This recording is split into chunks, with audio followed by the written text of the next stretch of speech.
Hey quilters, this is Fontana. I'm actually just started working on a new quilt. I just finished the AccuQuilt Quilt Block Challenge and I won, yay. So it's given me some confidence. Anyway, I promised to make my cousin Penny a quilt.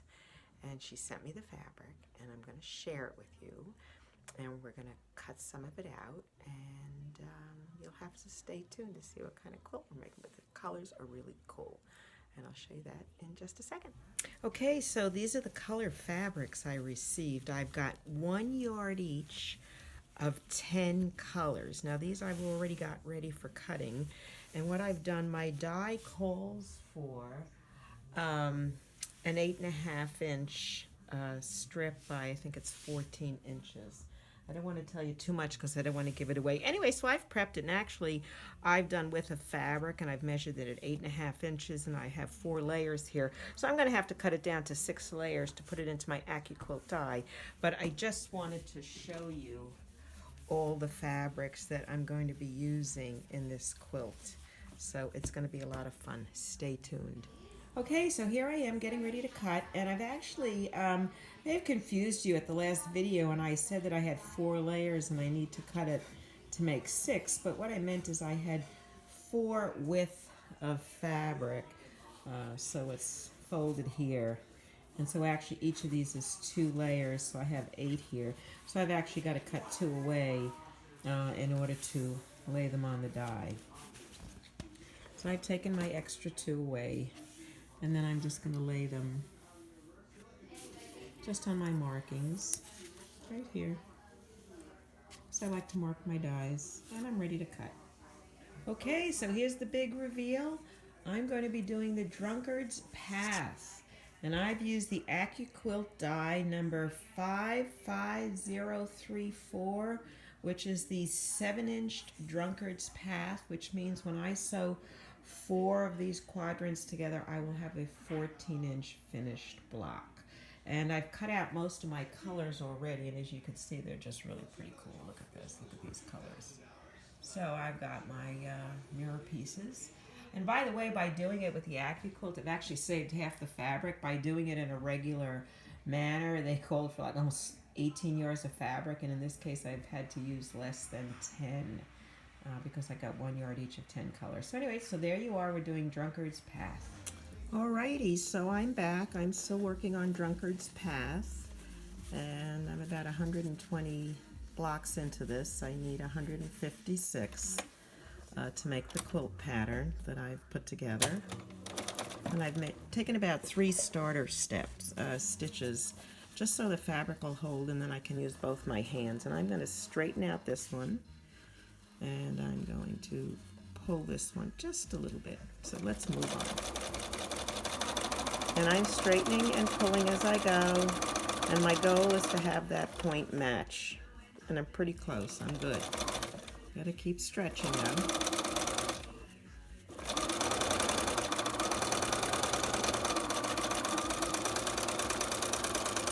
And look at that. Perfect. Oh, I'm pleased. All right, let's see. Oops. Okay, look at that. Nice job. And look at how effortless it was. You know, part of it is the way these pieces are cut. The tabs line up. AccuQuilt really has thought it out. And this is the 7-inch Drunkard Path block, and I need 156. Stay tuned, I'm almost done. Hey quilters, it's Fontana. I'm still working on my Drunkards Path blocks. This is the 7-inch AccuQuilt Drunkards Path, and I'm going to start. I actually had to make 156, and this is one of my very last ones that I need to do, so I thought I'd share it with you.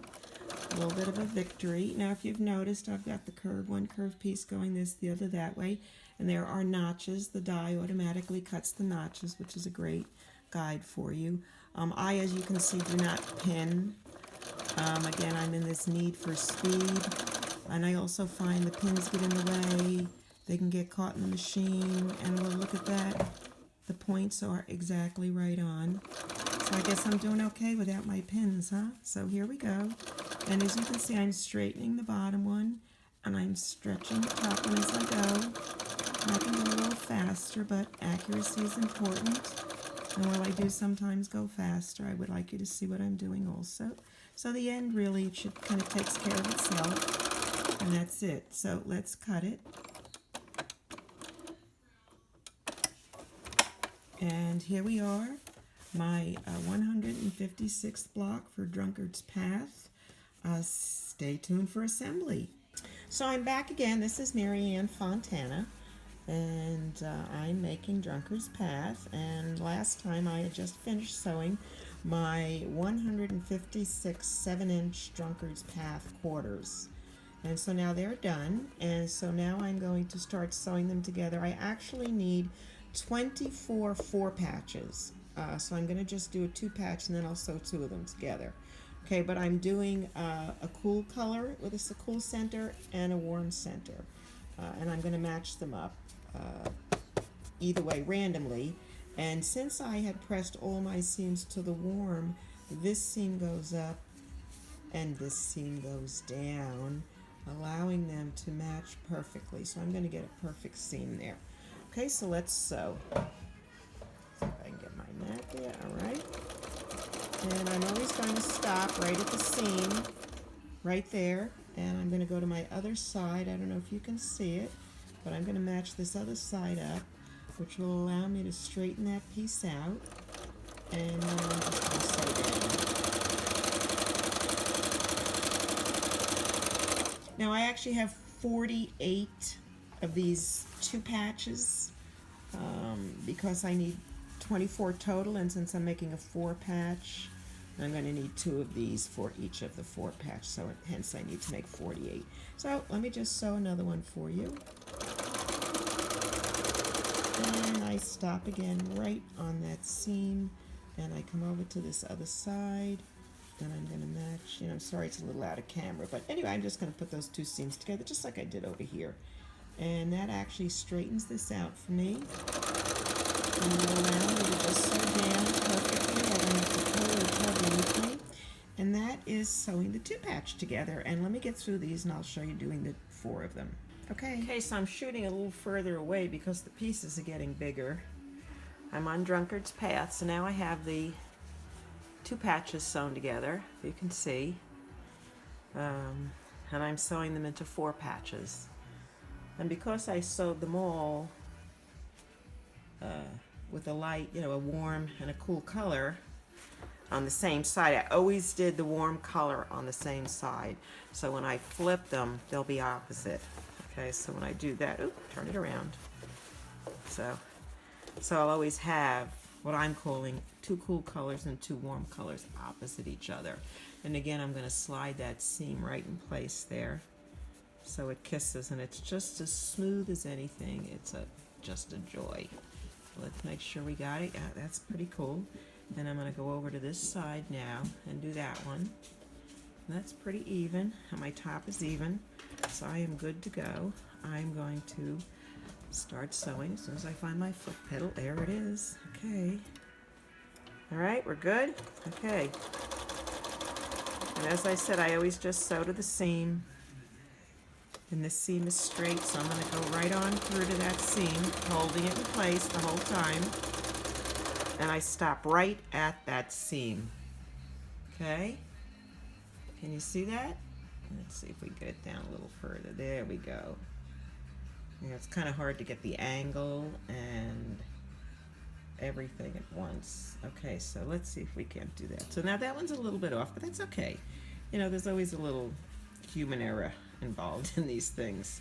So I'm just going to check, and my seam goes kind of all the way around. It just sits together. So I'm going to just work my way back. And this fits perfectly again into the end. Okay, let's do one more. There's 2. Oh, those are pretty. And then I flip this other one the other way. And again, I have the 2 what I'm calling cool colors and the 2 warm colors. Of course, they're kind of random because I have yellow, and yellow's kind of warm, but I have it on the cool side just because it kind of goes with the greens and the blues. And anyway, it counted out easy. So now this seam matches perfectly, and this seam matches, and so I'm going to turn it and just make sure this is straight. Perfect. Okay, and in I go. And my seam is good to the end. I've got my finger on it. I'm checking here.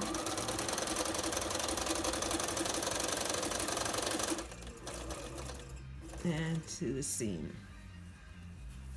And I'm matching up. If you let me just turn this just a little bit, if I can get it there.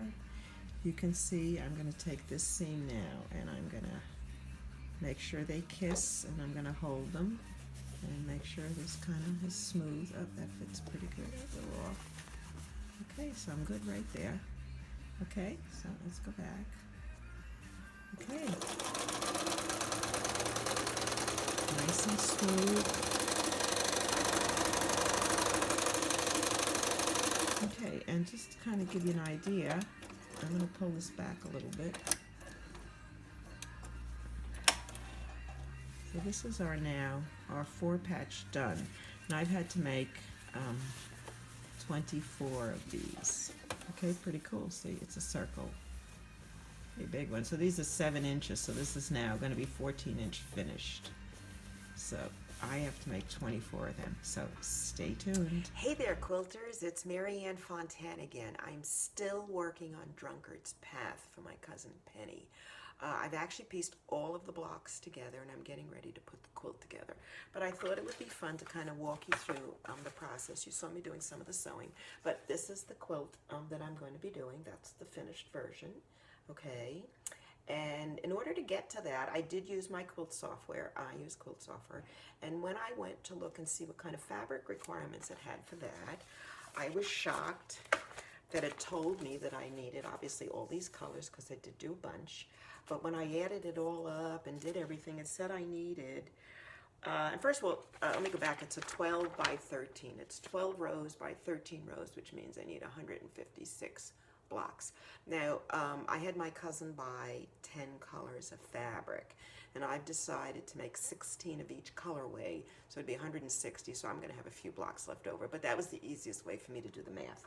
So anyway, I looked at this after all the colors, and it said I needed 15 5/8 yards. I had a heart attack, and I said, no, that can't be right.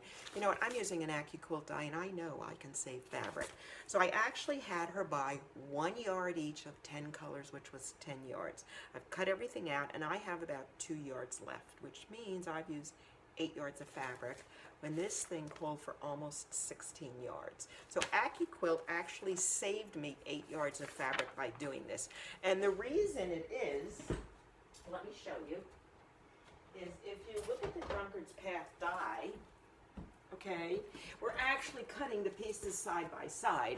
So I'm getting to cut both the inside and outside curves at the same time, which means my one piece of fabric is cutting both shapes, and I don't have to cut them separately, which cuts the amount of fabric I need in half. So anybody who complains that AccuQuilt uses more fabric, in some cases, doesn't know what they're talking about, because this has actually saved me 8 yards of fabric. And if you think about how much fabric cost, it paid for my die, so my die is now free. Anyway, I put it together. I bought 10 yards. I have 2 left over. I'm doing great. Now it's like, okay, when I went to make the blocks, what I did is I blocked them out, and I said, okay, I kind of staggered them. The first row was just a single row, and then after that I put these 4 together. And if you remember when we talked about sewing them, I said they were going to make 24 circles. So that's how I counted it out. And there's also, this is what I called block A, and there's 24 of block A. So I've made the 24, and then I went down and I marked through all of the others, B, C, D, E, and F. And the way I did it is I just really looked at the quilt, and I kind of drew out the shapes. I know it looks kind of archaic, but that's how I got to it. And I said, okay, there's 24 of these, and there's so many of these, and I went through each of them, and I sewed them together. So now I am ready to start assembling. So stay tuned. All right, so one more quick conversation about the blocks before we start putting them together. In order for me to keep track, I actually made a little chart. You know, I labeled each of the shapes on the quilt itself, A, B, C, D, E, so I could put them together. So I started here with the A, and the B and C, and I've laid them all out, D, E, wait, here's E, and how many I need to make of each one, make 4 of these, 5 of these, you know, so I laid them all out according to the way the quilt was laid out so that I could then sew them together. So anyway, and to make it easier, I always label my blocks. Just this is marked B if you can see it. And the reason it's this way is because this is the way the block is going to sit in the quilt. So I always know which is right side up. Whereas if you look at this one, and those are all for the first row, by the way, because only the first row has 1 row of blocks. All the others are 2 blocks. And so then I go to C, and you can see this is 2. And one goes one way and one goes the other. And then D. Yeah, oh, let me just pin it better. D. I made the 2 different ways. And E. And I wrote actually on them, I don't know if you could see on the little pieces of paper, it's E here. I wrote on it 4. So I know on block E, I need 4, and that's how many I have here. So I've counted them all out. And F actually takes 5. G, H, there's 2 H, and I are 2. And then there are going to be a few loose blocks left over that I'm going to use in the first row to match up those horizontal blocks. Okay, so we're going to start assembly. So folks, here I am again, and I've now sewn part of the strips together. And I just wanted to show you, and actually what I do is I number them again. I have them by row. I have 7 rows, so this is row 7. And I've just kind of, you can see, I've pieced them in strips. Okay, there's my A die, and then I have the various ones in between. So I've now made 7 of them, and they're all numbered. Actually, if you see these little orange stickies, those were the block ones. As I used one of the blocks, I put it up there so I could keep track of what I've used and what I didn't. So that's a process. But anyway, so now the strips are all, I have strips sewn, as you can see. That's pretty cool. I think it looks neat. You know, this is one long strip that I did. Okay, and now we're going to sew it together, and we will have a finished quilt top when we're done. So we're getting close, so hang in there. We'll be back. Hey quilters, I just wanted to give you an update on my Drunkards Path. I finished the quilt top, and I'm going to have a picture posted on as part of this. But after I did it and I hung it up and I measured it, it was 85 by 92. And I thought it was a little bit small. So I went ahead and I decided that I was going to make a border. And what I did is I cut rectangles with all the leftover fabric. Remember I said I had about 2 yards. So I cut 50 of these rectangles in all the colors, the 10 colors. I cut 5 of each so that I could, you know, put 12 by 13, which is how many blocks there were, and then the cornerstones. So I cut these at 7.5 by 4 because the block finishes by, to 7 inches, the Drunkards Path square unit, and so I wanted them to match up but add 7 inches overall, so I cut it in half. So anyway, I did a rectangular border, so that's what I'm going to do, and I cut 50 of these, and then I had to cut 4 cornerstones, 4 by 4, so they finished 3.5 by 3.5, and here is the new finished version of the quilt, which has the border, as you can see, and they finish at 7-inch by 3.5-inch rectangles and the cornerstones, and it adds, let me see, makes it now 91 by 98, and I'm happier with that. And then when I add the border, it'll give me maybe another 1/2 inch, so I think I'll be good to go. So I am now off sewing rectangles. See you later. I just wanted to give you a tip. I'm sewing my rectangles together now for my border that I decided I needed to make the quilt a little bigger. And I actually sew all 4 borders at one time. So I have, which you can't see off camera over here on the side, I have 4 stacks of the rectangles, and I'm sewing them together. I really don't care if they're in order or not, but I'm just doing kind of like warm, cool color combinations, alternate.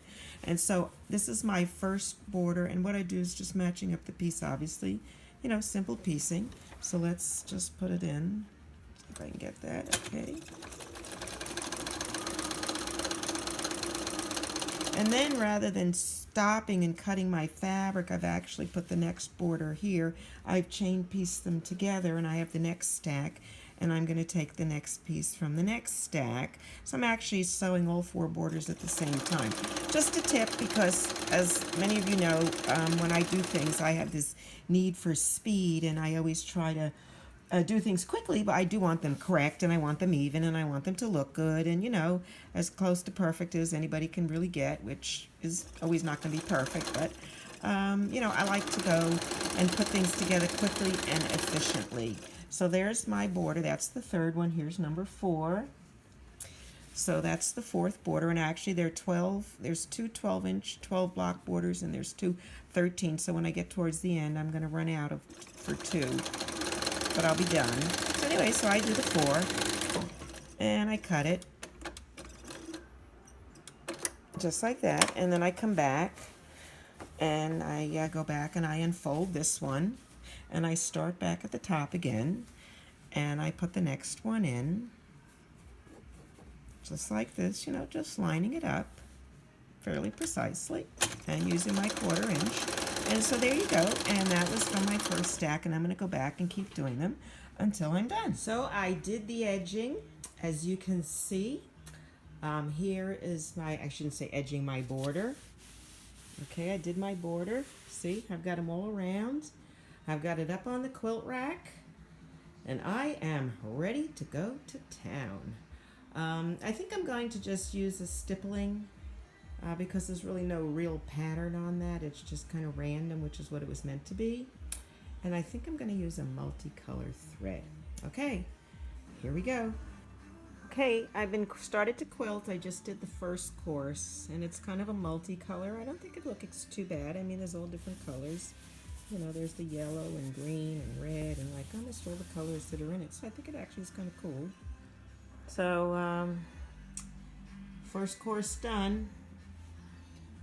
Stay tuned, we'll do some more. So I decided to share with you a little bit of the quilting. I'm just doing a stippling with a multicolor thread. And it's actually, I'm about halfway done. It's not really, it's going really quick. I'm having fun. I just kind of meander. My hand is very loose on the controls. Just kind of move around. I'm getting the feel pretty good. I'm starting up.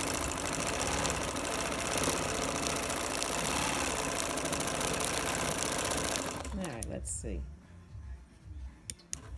Okay, so it's a little bit of an odd angle, but I thought maybe you could see me quilting if I did it this way. I'm just doing a basic stippling on the Drunkards Path in a multicolored thread. And I've been enjoying it and having a lot of fun. Anyway, I'm just trying to meander. Oh, my thread broke. If you didn't catch it, I'm not pointing out my mistakes. I make enough already on camera that I get called out for. So here we go, go around. Oops. I'm not sure if I'm dipping too low here. I'll get myself out of it.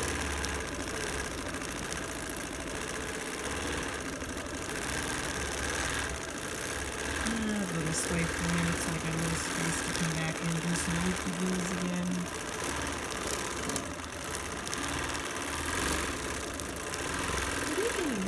Help me quilt. Hey, Blueberry. That's my dog. That's Blue. He's my assistant. Anyway, he's sitting here with me, and we're just finishing up the quilt. I actually am done quilting it. That was my last stitch right there. We are done. And I just stippled the whole thing. Oop, can you see? There you go. Oh, looks cool, doesn't it? Anyway, okay, now to cut it off the frame. Okay, I'm taking it off the frame. Boy, it's pretty big, and I don't know if you can see this little lump over there. That's my dog. I just covered him. Anyway, I'm looking good. All right, just a little bit more to cut. I've been binding the quilt, and I realized that I wasn't sure how many of you have actually, seen things on how to bind quilts or whatever, but I'm going to show you my quick and easy way because, again, I'm in this need for speed. Just to kind of give you an idea, I did a 2.5 inch, I folded it in half, and I am sewing it to the wrong side of the quilt right now. Can you see? I'm sewing it to the wrong side. And I've reached the edge.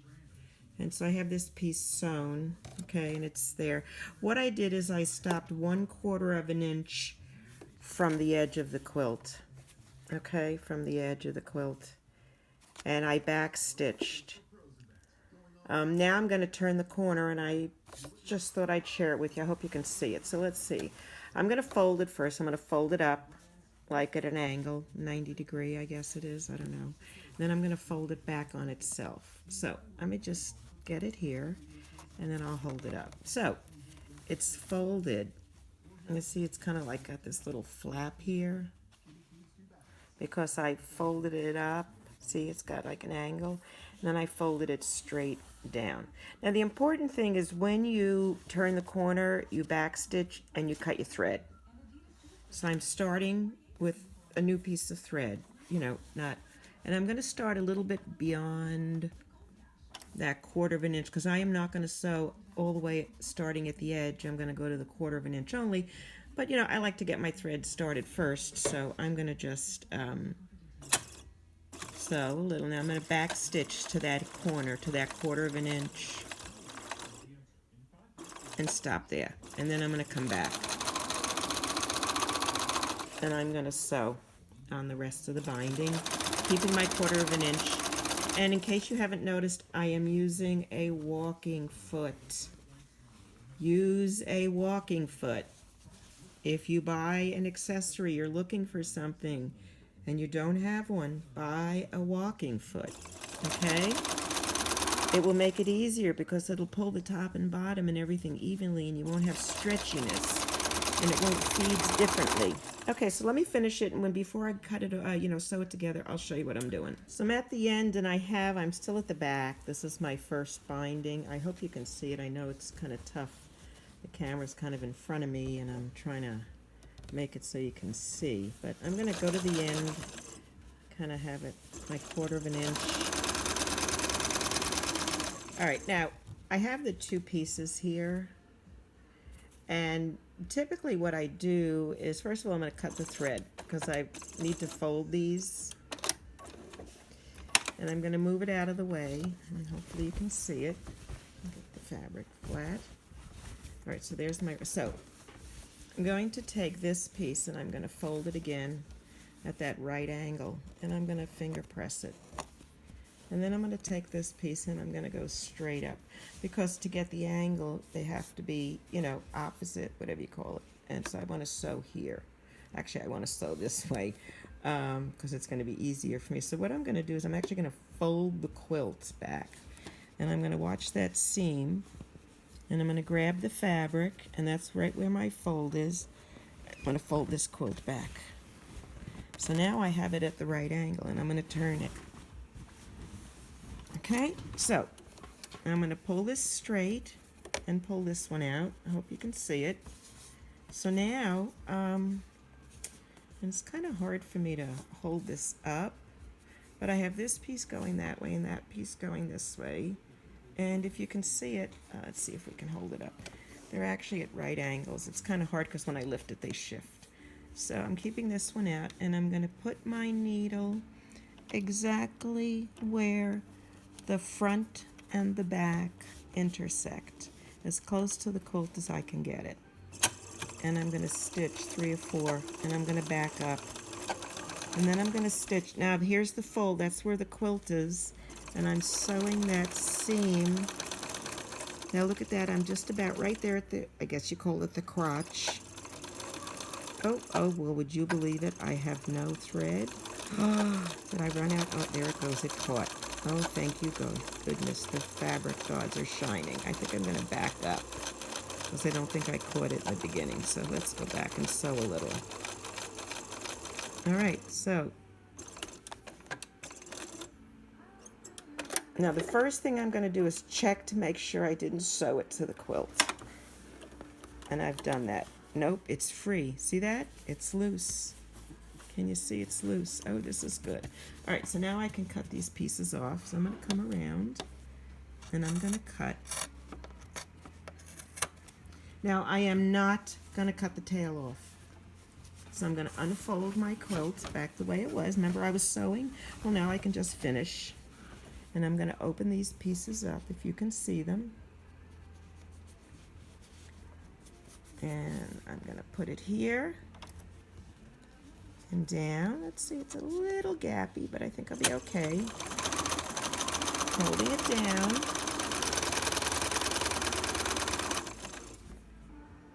and it's sewn to the back completely, and it's all angled at an angle, right? So now when I fold this over, I gotta flip the quilt. It's a queen size quilt, so let me flip it. I'll be right back. All right, well, I've turned the quilt over and I've done nothing so far. But if you look, there's that little piece sticking out. That's actually where I sewed it. Just, here, can you see that? See? There you go. See, I sewed it right there. So I'm going to turn it over. Now I'm going to turn the binding. And I'm going to try and keep this open if I can. Now leave that little tail. See that tail? Leave it. It's very important.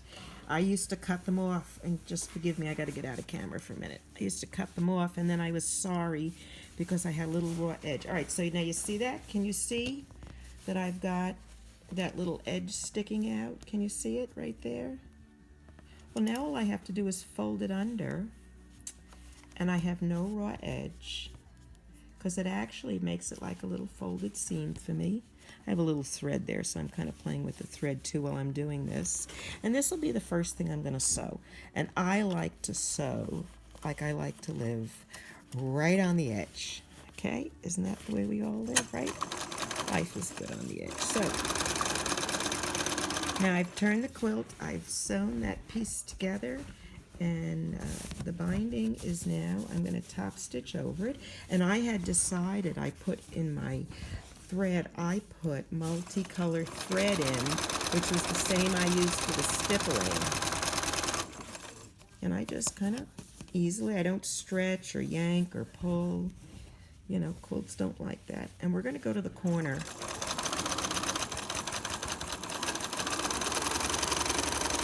Oh, so my finger's not in the way. Actually, let me get to the corner. And I'm almost at the corner, and the first thing I'm going to do is I'm going to clip the corner. I am not going to clip the binding.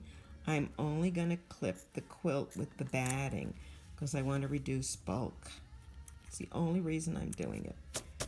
Okay, so get that little piece out of there, and let's clip a few of these threads. Just be careful at this point. You don't cut your quilt because you're not going to be happy. Well, ask me why I say that, because I've done it. All right, so the first thing I want to do is I want to fold this edge over. Can you see it? Is it out of camera range? Anyway, let's look. This is the opposite side where I'm going to sew to after, so I'm folding it, and see this piece is sticking out. And I'm going to lay it down. Then I'm going to take this piece, minus the threads, and see it's folded there. It's like at an angle, and I'm going to fold it over. Now I'm going to look to see how, oh, that corner is actually pretty good. I think I'll keep it. Let's just see if you can see it. See my corner? Can you see it in the light? Oh, that's pretty good, right? Look at that. Okay, I'm doing it. So I'm going to go there. And again, I'm sewing on the edge, really close. And just before I get there, I move my finger out of the way. I'm going to back up 2 or 3 stitches. Go forward. Oh, one more. You can go slow there. Oh, wait. I want my needle down. I always want my needle down when I turn. Okay? Oops, sorry. Just whack the camera. Let's see if we can get this down. And then I just fold this and continue on. Perfect border. Okay, so what do you think? It's done. Here I am. Hi. Anyway, the quilt is done. And I just wanted to share with you a couple things that I do when I finish a quilt. The first thing I started doing, and let's see if we can move this over a little bit. Okay, there, maybe you can see now. I like to put a tag in it. I made these. I had them printed. It says Fontana Originals. Obviously, my last name's Fontana, so I thought that was kind of fun. I do have a business, Fontana Originals, which at some point you might become familiar with. But anyway, the point of this is just to kind of show you the other thing I started doing, because, you know, I don't think people give art quilts enough credit for being art, I guess, for lack of a better word. I remember once I entered into a contest, and I was, not a contest, to be exhibited at a gallery. They were doing something, and I was told very politely with a rejection letter that they do not consider fiber art an art. You know, you had to be a painter or photographer. And I can understand the painting, but the photography, well, I have a camera. I can take pictures. It doesn't necessarily make me an artist. I may get lucky and take some good shots. But anyway, so what I do now is I figure I'm going to act like an artist. And I actually sign my work. See that? I signed it in thread. There's my signature, so I signed it. Hey, because what do all artists do? They sign their work. And then I did put a label on the back, and there it is. And I'm going to just hide the back name, but there it is, Drunkards Path, made especially for my first cousin, Penny. And then, of course, I put my name and my city and town that I live in. So anyway, that is Drunkards Path, and I hope she's going to love it, and I think it's pretty cool. And I will send attach a finished photo to the back of this.